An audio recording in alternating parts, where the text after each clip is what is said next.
राधे राधे सम्पूर्णलाई। आज मङ्गलबार बिहान मेरो च्यानलमा हजुरहरूलाई स्वागत छ।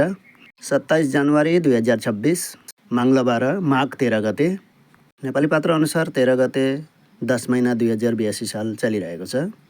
आज मङ्गलबार र आजको तिथि नवमी र 26 जनवरी आयो भन्दा भन्दै 26 जनवरी पनि गयो र कसले गणतन्त्र दिवस कस्तो मनाउनु भयो, राम्रै मनाउनु भयो होला भनी आशा गर्छु र मैले पनि राम्रै मनाएँ।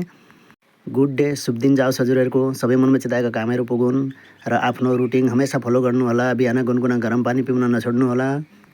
योगा, एक्सर्साइज, वाकिङ, जोकिङ गरेर आफ्नो शरीरलाई फिट राख्नुहोला। हाम्रो शरीर फिट रह्यो भने हाम्रो जीवन त्यसै राम्रो हुनेछ। बिहान छिटो उठ्ने कोसिस गरी वाकिङ गर्ने कोसिस गर्नुहोला। वाकिङ गरेमा हामीहरूलाई धेरै फाइदा छ। एक्लै वाकिङ गर्न हिँड्न गाह्रो भए वरिपरिका साथीहरू बनाउनुहोस् र सबैजना सल्लाह गरेर बिहान ग्रुपमा वाकिङ गर्नुहोस्। हजुरहरूले मलाई हेरिदिएको माया गरिदिएकोमा धेरै धेरै धन्यवाद। मेरो भिडियो राम्रो लागे लाइक गरी सेयर गरिदिनु होला।